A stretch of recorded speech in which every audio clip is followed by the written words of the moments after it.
इस वीडियो में हम उन लॉस्ट सुपर कॉन्टिनेंट्स के बारे में बात करेंगे जो समय के साथ बने और फिर समय के साथ बिखर गए। एक प्रोसेस जो 3.5 बिलियन साल से चल रहा है, जिसे हम कहते हैं सुपर कॉन्टिनेंट साइकिल। अर्थ का सबसे पहला सुपर कॉन्टिनेंट वल्बरा।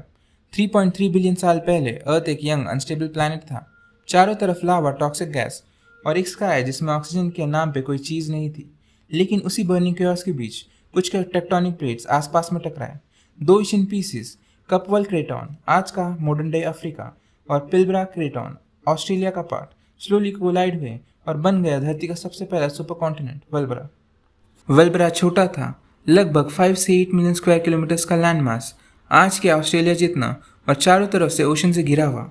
जमीन पर कुछ भी जिंदा नहीं था, लेकिन समुद्र के अंदर लाइफ क्वाइटली इवॉल्व कर रही थी। सिंपल बैक्टीरिया, काइनोबैक्टीरिया, जो अर्थ की पहले सांस बनने वाले थे। ये वो पहली लाइफ थी जो फोटोसिंथेसिस शुरू करने वाली थी और आगे चलकर धरती को एटमॉस्फेयर से बदलने वाली थी। वल्बरा ज़्यादा देर टिक नहीं पाया। अर्थ के अंदर से थर्मल फोर्सेस ने उसे धीरे धीरे तोड़ दिया और जब ये बिखरा, नए सुपर कॉन्टिनेंट्स बनने की चेन रिएक्शन शुरू हो चुकी थी। वल्बरा के बिखरने के बाद धरती के प्लेट्स ने एक नया पैटर्न बनाया।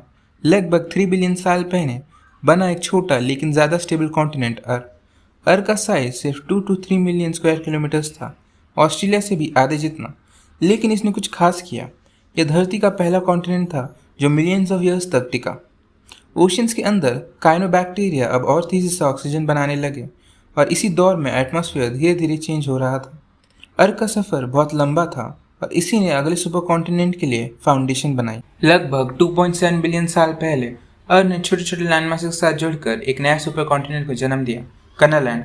कनालैंड का साइज था लगभग 12 to 16 मिलियन स्क्वायर किलोमीटर्स, यानी साउथ अमेरिका जितना। पहली बार धरती पर एक इतना बड़ा लैंडमास इकट्ठा हुआ था। कनालैंड के समय एक और बड़ी जियोलॉजिकल कहानी हुई।